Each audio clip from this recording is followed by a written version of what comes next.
মাছের ডিম আছে বাড়িতে। মাছের ডিমের বড়া কার কার খেতে ভালো লাগে না বলুন তো? তাহলে যাদের যাদের ভালো লাগে না, এইভাবে একবার বানিয়ে দেখুন, রোজ রোজ খেতে মন যাবে। আমিও আগে খেতাম না, তবে এই পদ্ধতিতে যবে থেকে বানানো শিখেছি রোজ বানিয়ে খাই। প্রথমেই মাছের ডিম নিয়ে নিয়েছি, ভালো করে ধুয়ে মাছের ডিম নিয়েছি। এখানে আমি হাফ চা চামচ নুন নিয়েছি, আর একটি মিডিয়াম সাইজের পেঁয়াজ কুচি করে কেটে নিয়েছি, কাঁচা লঙ্কা কুচি দিয়েছি, এবং এখানে লঙ্কার গুঁড়ো হাফ চা চামচ, হলুদ গুঁড়ো হাফ চা চামচ, এবং বেকিং সোডা হাফ চা চামচের থেকেও কম, এবং বেকিং পাউডার হাফ চা চামচের থেকে অল্প কম। এখানে আমি আদা রসুন পেস্ট নিয়েছি এক চা চামচ, এবং 2 চা চামচ বেসন দিয়ে ভালো করে মাখিয়ে নেব।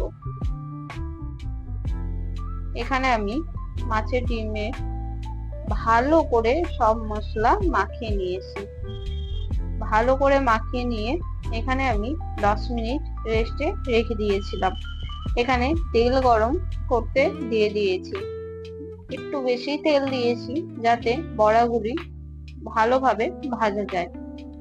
এখানে আমি ওই যে মাছের ডিম মাখিয়ে রেখেছিলাম ওইটি ভালো করে হাতে করে পাতলা পাতলা করে বড়া দিয়ে দেব তেলেতে।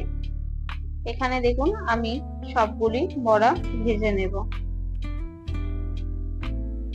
এই মাছের ডিমের বড়া খেতে খুব সুন্দর লাগে, গরম গরম ভাতে মাছের ডিমের বড়া থাকলে আর কিছু লাগে না। এখানে আমি ভালো করে উল্টে পাল্টে লাল করে ভেজে নেব, এবং গ্যাসের ফ্লেম কিন্তু মিডিয়ামে রাখবেন, হাই ফ্লেমে ভাজবেন না, তাহলে কিন্তু বড়াগুলি উপর থেকে লাল হয়ে যাবে, ভেতরে খেতে ভালো লাগবে না, কাঁচা রয়ে যাবে। বড়াগুলো দেখুন লাল লাল করে ভাজা হয়ে গেছে, আমি বড়াগুলি তুলে নেব।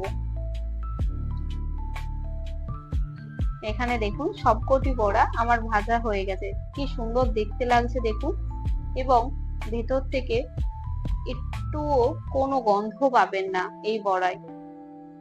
খুব সুন্দর খেতে লাগে এবং মচমচেও খুব সুন্দর হয়। এইভাবে একবার বানিয়ে দেখুন।